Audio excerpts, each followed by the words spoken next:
रहीम इय्याका नअबुदु व इय्याका नस्तईन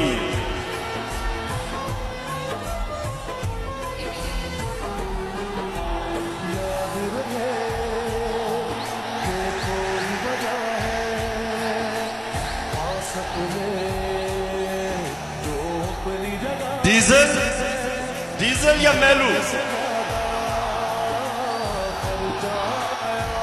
मैलू क्या है?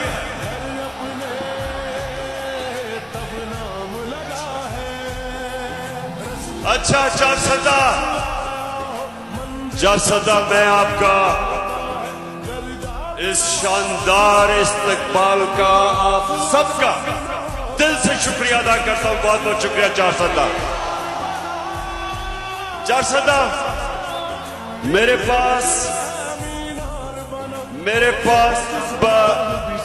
आधा घंटा, मगरिब से पहले आधा घंटा है, उसके बाद आपने चले जाना है। तो मैं ये चाहता हूं कि मैं आज आपसे आधे घंटे में अपनी मुल्क का सूरत हाल रखूं और आप सबको तैयार करूं कि मेरी कौम ने जब मैं आपको कॉल दूंगा चारसदा आपने मेरे साथ हकीकी आजादी के लिए निकलना। तो सबसे पहले चारसदा, सबसे पहले मेरा ये ईमान है, मेरी सियासत नहीं, मेरा ईमान है कि वो कौम, मुसलमान कौम, जब तक ला इलाहा इल्लल्लाह का मतलब समझते नहीं और अपने दिल में ला इलाहा इल्लल्लाह को नहीं जानती, वो कौम हकीकी तौर पे आजाद नहीं हो सकती। जब तक वो जो अल्लाह से दावा करती है कि अल्लाह तेरे सिवा हम किसी के सामने नहीं झुकेंगे, ये दावा होता है आजादी का।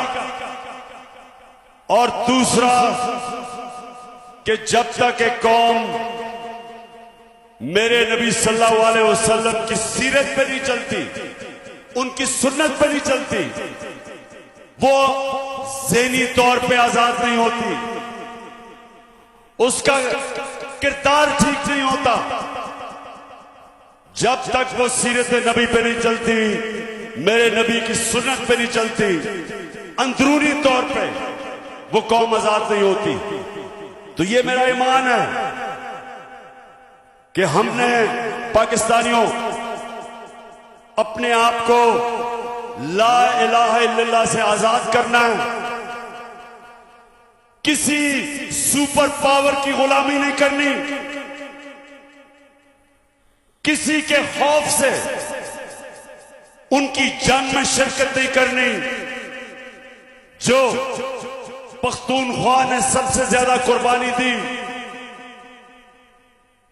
कि हमारा हुक्मरान खौफजदा होके हमें उसने अमरीकनों की जंग में शिरकत करवा के 80,000 पाकिस्तानियों की कुर्बानी दी, जिधर पख्तूनख्वा ने सबसे ज्यादा कुर्बानी दी। तो जो मैं आजादी की बात करता हूं, हम फैसले अपने मुल्क के लोगों की मफादात के लिए करेंगे, अपनी कौम को किसी और मुल्क के फॉरेन पॉलिसी के लिए कुर्बान नहीं करेंगे। ये है आजादी। और दूसरी चीज, कुरान में अल्लाह कहता है जो लोग ईमान ले आए अल्लाह उनके खौफ दूर कर देता है। जो मेरे नबी सल्लल्लाहु अलैहि वसल्लम की सुन्नत पे चलते ज़हनी तौर पे आजाद हो जाते, खौफ का बुत तोड़ देते। और जब तक एक इंसान अपने खौफ के ऊपर काबू नहीं पाता, वो बड़ा इंसान नहीं बनता। यहां बड़े नौजवान हैं, नौजवानों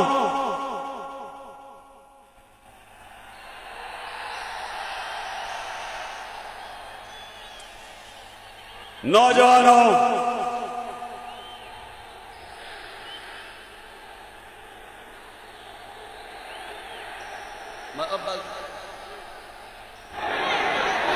नौजवानों, मैं जब क्रिकेट खेलता था, जो आप खेलते होंगे, कभी ये याद रख लें, कभी कोई क्रिकेट की तारीख में बड़ा बैट्समैन नहीं बना जो तेज बॉलर से डरता था, और कभी कोई ऐसा बड़ा बॉलर नहीं आया है जो मार खाने से डरता था बैट्समैन से, और कभी कोई बड़ा कप्तान नहीं आया जो हारने से डरता था।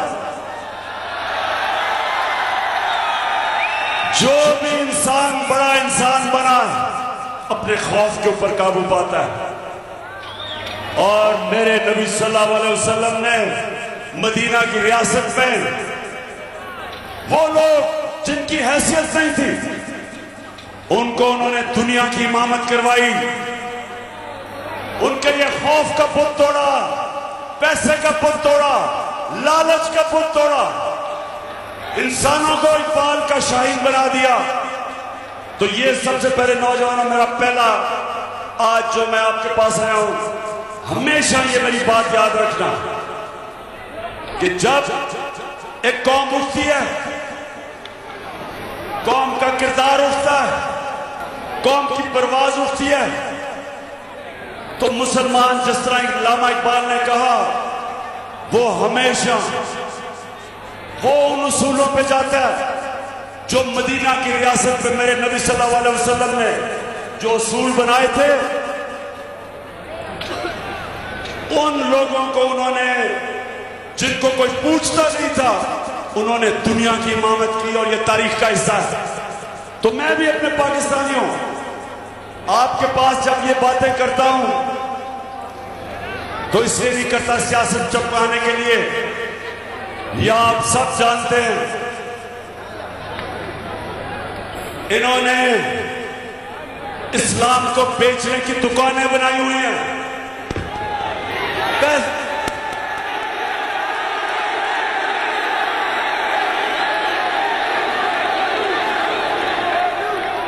फजलुर रहमान को पैसा दो, कोई भी फतवा डलवा लो।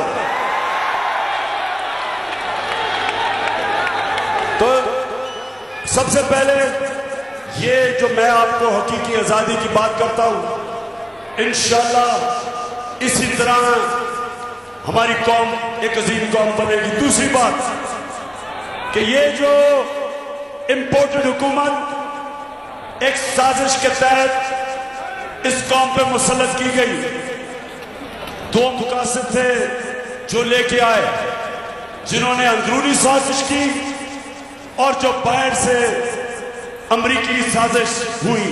दो मुकासिद थे। वो ये चाहते थे अमरीका कि यहां ऐसे हुक्मरान आए जो जब उनको हुक्म करें तो उनको जूते पॉलिश करें।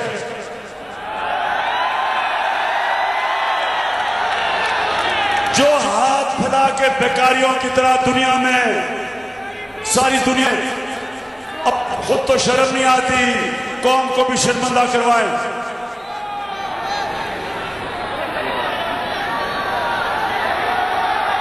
मैं जरा 400 ये जरा आप स्क्रीन के ऊपर ये जरा देखें कि क्या ऐसा लीडर आ सकता है जो कि क्या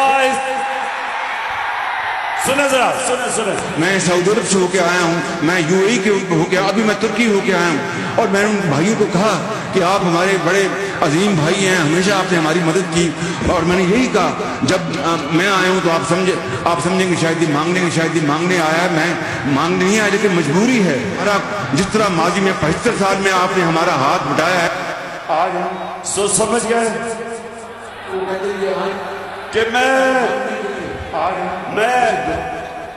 मैं मांगने के लिए नहीं आया, लेकिन मैं मजबूर हूं।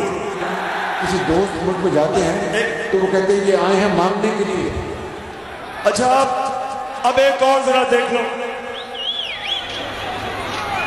अब ये देखें कि शहबाज का बड़ा भाई अमेरिकी सदर के सामने जब उसको मिलने गया तो इसके बड़े भाई ने क्या किया, जरा ये भी जल्दी से देख।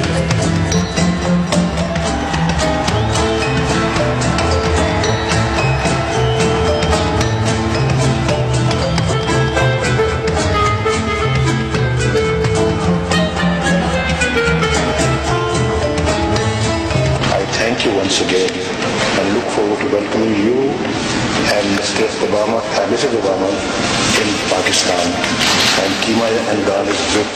चार सदा सुन लिया, अमेरिकी सदर के सामने इतना खौफजदा गलती ना हो जाए कि जिस तरह बच्चा हेडमास्टर के पास बैठा हुआ गलती ना हो जाए कि पढ़ के कह रहे कि सदर साहब बहुत बहुत शुक्रिया आपका, पढ़ के कह रहा है। मैं ये आपको इसलिए कह रहा हूं कि ये अल्लाह ने हमारा जो मुल्क बनाया ला इलाहा इल्लल्लाह पे एक अजीम मुल्क बनाया था। इस तरह के लोगों ने आज इस कौम को दुनिया के सामने हमें शर्मिंदा करवाते, हर पासपोर्ट की इज्जत नहीं, क्योंकि जो हुक्म तो मेरी पाकिस्तानी और चारसदा नौजवानों, इंशाअल्लाह हमने इसी पाकिस्तान को एक अजीम कौम बनाना और इसी कौम को, यही पाकिस्तानियों को इंशाअल्लाह वो कौम बनाना कि जब यहां चारसदा के नौजवान दुनिया में कहीं बाहर कहीं भी बाहर जाएंगे, लोग उनको देख के कहेंगे कि ये पाकिस्तानी आ रहा है, ये है पाकिस्तानी। जिस तरह एक दफा जब पहली दफा मुसलमान ताजर गए इंडोनेशिया और मलेशिया, कोई मुसलमान फौज नहीं गई थी। मुसलमान ताजरों के किरदार को देख के, वो सादिक और अमीन थे, उनके किरदार को देख के इंडोनेशिया और मलेशिया के लोग मुसलमान हुए। वो इंशाल्लाह एक दिन आएगा कि मेरा जब पाकिस्तानी दुनिया में जाएगा, लोग कहेंगे ये देखे, ये है मुसलमान, ये है उम्मत नस्लम की। अच्छा, सूरज नीचे जा रहा है, आप जरा सुने। जब से ये हुकूमत आई है, चारसदा जरा गौर से सुने।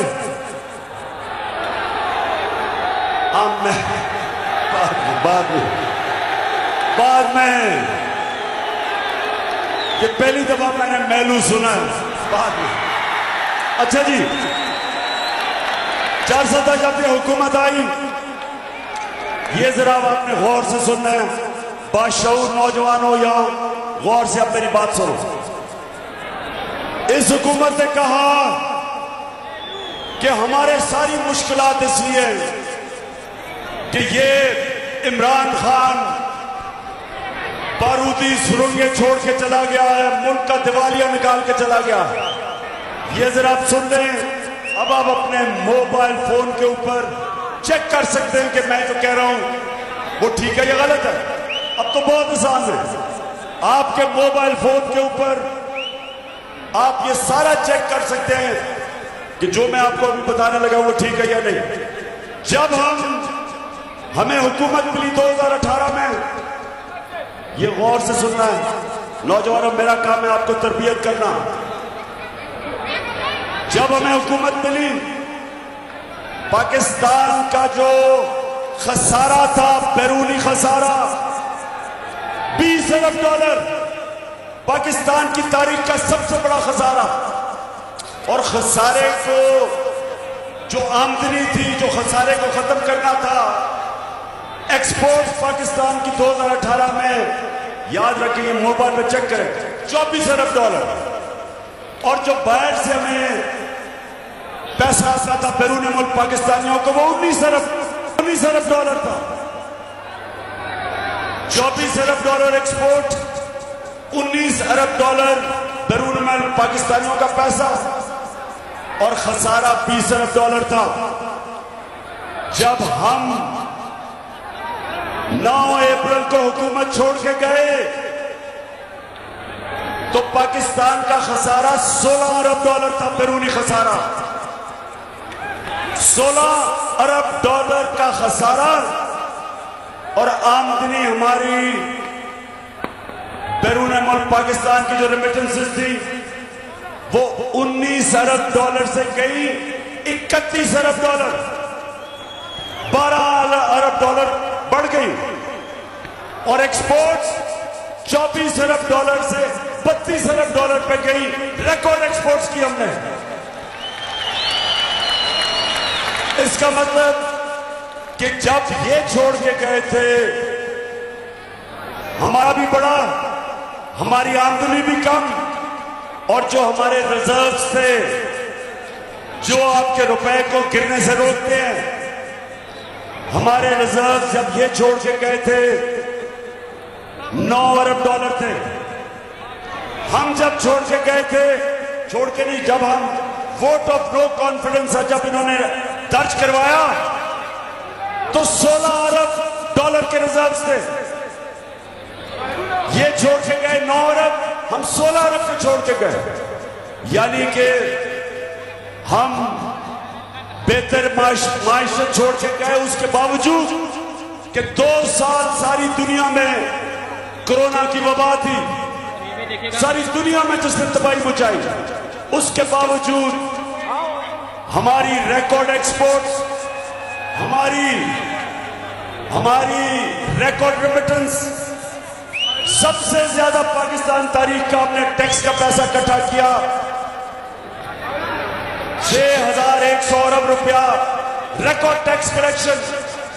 4 फसलें पाकिस्तान की पिछले हमारे 2 सालों में रिकॉर्ड 4 फसलों की पैदावार हुई। और सुने जरा, 4 सदा समझ रहे हो मैं क्या कह रहा हूं? हम वो पाकिस्तान छोड़ के गए साजिश के तरीके। इन्होंने जब हमारी हुकूमत कराई तो 17 साल के बाद पाकिस्तान की जो माशत थी, जो हमारी दौलत में इजाफा था, जो इकोनॉमिक ग्रोथ थी, वो 17 सालों के अंदर सबसे बेहतरीन परफॉर्मेंस हमारी आखिरी 2 साल गवर्नमेंट की थी। तब इन्होंने साजिश करके हमारी हुकूमत कराई, और जब से इन्होंने हुकूमत कराई है इन्होंने ये कहा कि जनाब बड़ी महंगाई कर दी। वो बिलावल कम पे टांगने वाली हुए ने मार्च कर दी। फजलुर रहमान ने 2 धरने दे दिए महंगाई पे।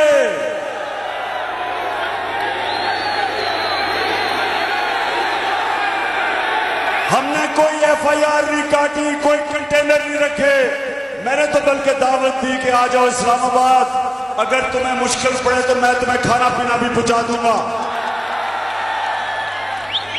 तो वो जब हमारी हुकूमत इन्होंने गिराई, 17 साल के बाद हमारी इकोनॉमी बेहतरीन ऊपर जा रही थी, और ये पहली हुकूमत जो गिराई, कोई करप्शन का केस ना इमरान खान के ऊपर ना वजीरों पे था। जब ये चोरों ने हमारी हुकूमत गिराई साजिश के तहत, और इन्होंने क्या किया, आते साथ ही अपने करप्शन के केसेस खत्म करने शुरू किए। नैब के अंदर अमेंडमेंट की, 1100 अरब रुपया जो अवाम का चोरी किया हुआ था वो इन्होंने माफ करवाना शुरू किया। अभी पता चला कि रमजान शुगर मिल शहबाज शरीफ की वो भी अब केस माफ हो रहा है। FIA के अंदर शहबाज शरीफ और इसके बेटे को सजा होनी थी। 16 अरब रुपया FIA का नौकरों के नाम पे लिया, जो FIA ने पकड़ा। 4 गवाह 2 महीने में मर गए। एक इन्वेस्टिगेटर FIA का वो मर गया, सब हार्ट अटैक से मर गए। और जब भी इन्वेस्टिगेशन होगी पता चलेगा कि वो हार्ट अटैक से ऐसे नहीं मरे, उनको मरवाया गया क्योंकि इसके केसेस थे, तो अपने तो इन्होंने केसेस माफ करवा दिए। कौम को क्या हुआ? 4 महीने के अंदर पाकिस्तानियों सुनो, हमारा रुपया गिरना शुरू हुआ। नो कॉन्फ्रेंस जब थी तो 178 रुपए का डॉलर था, आज 236 रुपए पे डॉलर चला गया। 30%। 4 जरा इन नौजवानों समझो बात, आपकी दौलत में 30% कमी हुई है। 30% रुपया गिरा, हम सबकी दौलत में 30% कमी हुई। लेकिन ये चोरों की, जिनकी अरबों डॉलर मुल्क के बाहर पड़े हैं, इनकी दौलत में 30% इजाफा हुआ। इसलिए मैं आज अपनी सारी कौम को कह रहा हूं कि कभी मेरे पाकिस्तानियों, कभी उस जमात को वोट ना देना जिनके लीडरों के पैसे और जायदाद और बिजनेस मुल्क से बाहर हो। कभी उनको वोट ना दो, क्योंकि आज आपकी दौलत में कमी, रुपया गिर रहा है, 30% रुपया कम हुआ और इनका जो बाहर पड़ा हुआ पैसा है उसमें 30% इजाफा हुआ है। इसलिए मैं भी फैसला किया, इंशाअल्लाह अगर अगली बारी दी अल्लाह ने, मैं किसी को, 410 सुनो जरा, मैंने किसी को वजीर नहीं बनाना जिसके पैसे और दौलत पाकिस्तान में से बाहर पड़े हो। जब तक एक सियासतदान के पैसे और दौलत मुल्क में नहीं पड़े, इसका मतलब वो पूरी तरह मुल्क से वफादार नहीं है। वो ये डर है या तो चोरी का पैसा बाहर है, और या वो डर है कि अगर मुल्क नीचे गया तो मेरा पैसा बाहर है, मैं बच जाऊंगा। मैं ये चाहता हूं कि जो भी अब क़यादत में आए उसका पैसा जीना मरना पाकिस्तान में हो, ताकि वो मुल्क के साथ ही नीचे जाए, अपने मुल्क के लिए। वक्त कम है, अब जरा सुने इन्होंने क्या किया जब से आए। हम जब सुने 410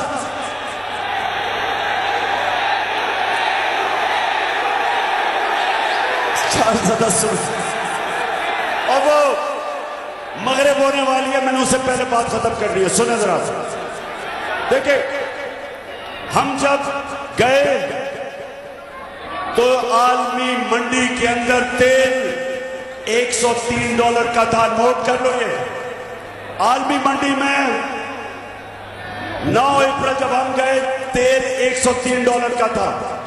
आज आलमी मंडी में तेल $93 का है, $10 कम हो गया। लेकिन जब हम थे तो पेट्रोल ₹150 लीटर था, आज $236 लीटर है। और 410 फजल रहमान 145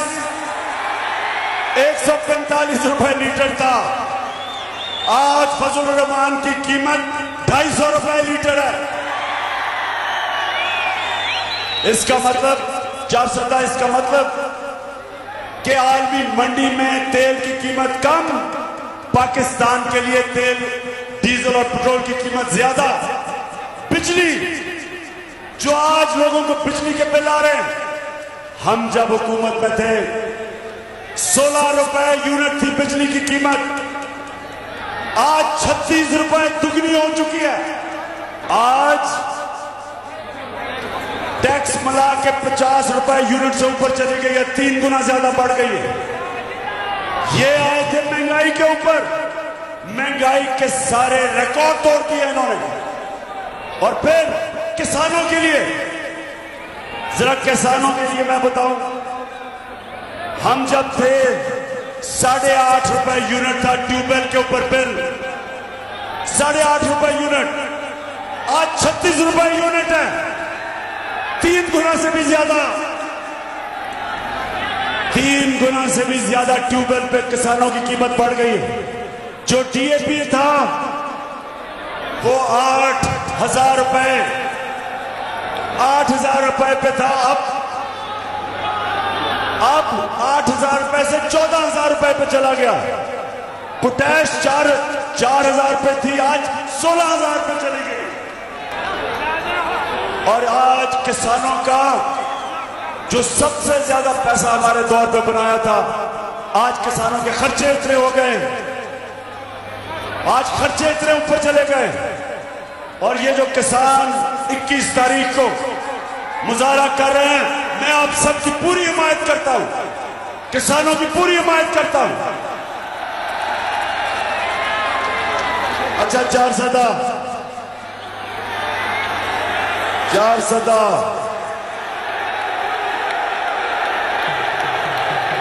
मैला या डीजल, क्या बात कर रहे हो? अच्छा, 4 सदा 5 मिनट हमने अपने मुल्क में गौर से जरा सुन ले। ये जो हुकूमत जिस तरफ जा रही है, IMF क्या कह रहा है, वर्ल्ड बैंक क्या कह रहा है, वो कह रहे हैं कि यह हुकूमत माइशत नहीं संभाल सकती। एक तरफ महंगाई इस्पान पे और दूसरी तरफ हमारी सनत, हमारी इंडस्ट्री नीचे जा रही है, इंडस्ट्री बंद हो रही है, बेरोजगारी बढ़ रही है, किसानों की वैसे मुश्किलात है। IMF और वर्ल्ड बैंक कह रहा है, मैं नहीं कह रहा, वो कह रहे हैं कि पाकिस्तान श्रीलंका की तरह जा रहा है या मुल्क में इंतशार होने वाला है। और इसलिए मैं आज पैगाम देना चाहता हूं इनको, इस इंपोर्टेड हुकूमत को, और जो भी इस इंपोर्टेड हुकूमत के पीछे खड़े हैं, सुन लें, पहले तो एक अच्छी बनी हुकूमत जो 17 साल के बाद सबसे बेहतरीन परफॉर्मेंस दे रही थी, पहले तो साजिश के तहत हुकूमत को गिराया। जो जिम्मेदार हैं, ना ये कौम भूलेगी उनको और ना अल्लाह माफ करेगा। जो महंगाई में आज जो हमारी अवाम पिस रही है, आटा तकरीबन दुगना हो गया 5 महीने में। 50 किलो आटा जो होता था आज वो 100 रुपए से ऊपर कराची में चला गया। चावल दुगने हो गए कीमत उनकी। जो आम आदमी के लिए सब्जियां 50% उनकी कीमत बढ़ गई। तो सारी कौम आज पूछ रही है, कौन है जिम्मेदार इसका? किसने इस कौम को गिराया? कौन नीचे लेके आया? किसने साजिश की? और मेरा पैगाम ये इंपोर्टेड हुकूमत को है कि आज अगर आप ये समझते हैं कि हर पे इस्तेमाल करेंगे, FIR काटेंगे, हमारे कारकुनों के खिलाफ FIR करेंगे, मीडिया का मुंह बंद करेंगे, चैनल्स के खिलाफ एक्शन देंगे, अच्छे सहाफियों के खिलाफ उनके ऊपर जुल्म करेंगे ताकि मुल्क छोड़ के चले जाए।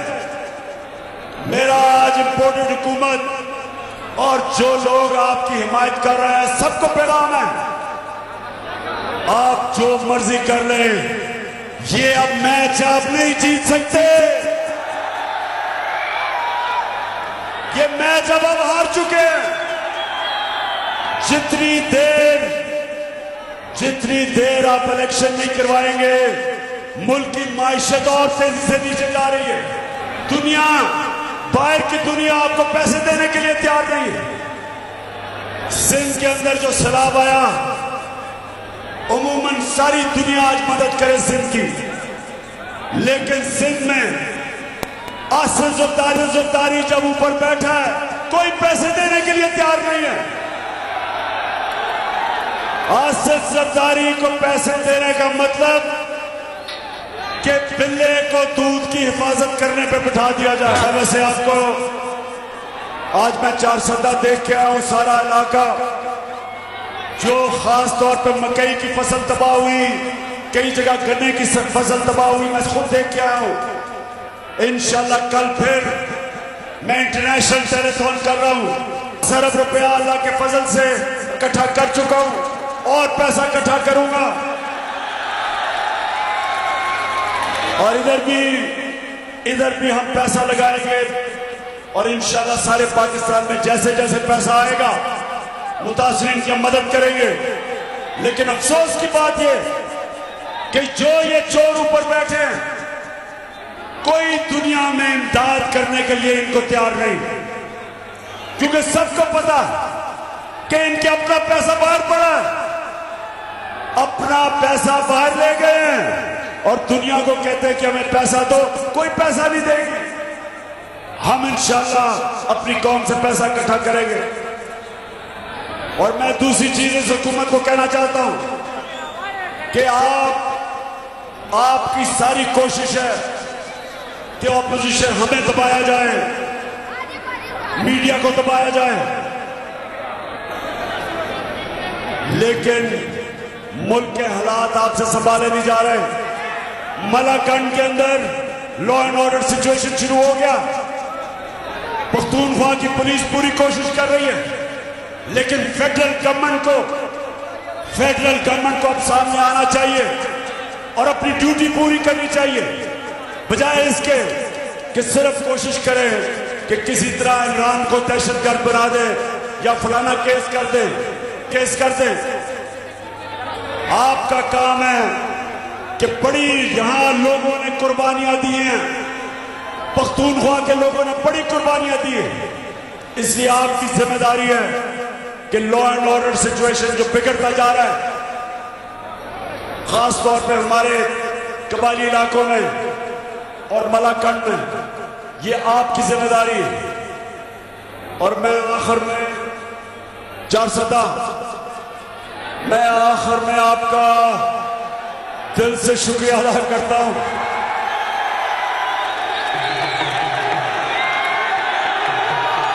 आपने सबने इंतजार करनी है, सबने इंतजार करनी है। ज्यादा दूर नहीं वो वक्त जब मैं अपनी कौम को एक कॉल दूंगा, और वो कॉल होगी सिर्फ एक मकसद के लिए कि इस दलदल से जिसमें हमारा मुल्क डूबता जा रहा है, इन चोरों के हाथ जो हमारा मुल्क दलदल में डूबता जा रहा है, सिर्फ एक रास्ता है इससे निकलने का, साफ और शफाफ इलेक्शन करवाए जाए। और अगर ये कोई समझता है कि आज ये जो अवाम सारी है, पाकिस्तान की अवाम एक आवाज से कह रही है कि इम्पोर्टेड हुकूमत नामंजूर, हम बाहर की साजिश के तहत इन चोरों को कभी कबूल नहीं करेंगे। एक आवाज से कौम कह रही है कि या एक पुरअमन इनकलाब को आने दो वोट के जरिए, जो हम पुरअमन जलसे करते हैं।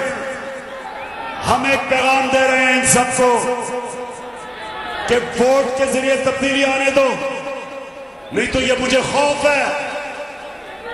और वर्ल्ड बैंक भी ये कह रहा है, IMF भी ये कह रही है कि मुझे ये खौफ है जो अगर आपने पुरअमन इनकलाब का दरवाजा रोका तो वो इनकलाब आएगा यहां जो गेम सबके हाथ से निकल जाएगी। वो इनकलाब आएगा जो मुल्क को नुकसान पहुंचाएगा। और इसलिए अभी भी वक्त है और एक ही रास्ता है साफ और शफाफ इलेक्शन का, और कोई दूसरा रास्ता नहीं है। और चार सदा आप में से इलेक्शन के लिए तैयार हो।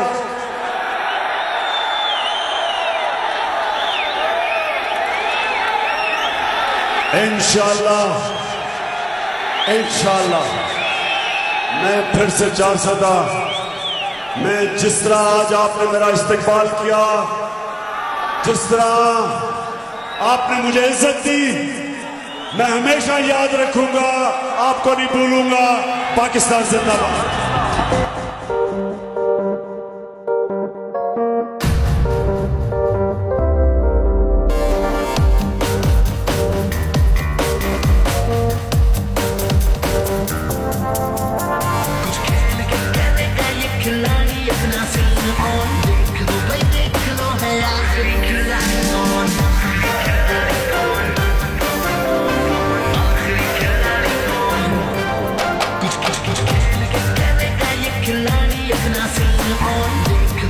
यहाँ ऐसा कुछ नहीं हो, दिमाग चलाओ, जवाब दो और लाखों ले जाओ।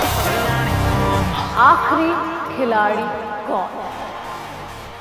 सबसे ज्यादा व्यूज, सबसे ज्यादा रील और सबसे ज्यादा रेटिंग के साथ बोल अब भी नंबर 1 पोजीशन पर बरकरार।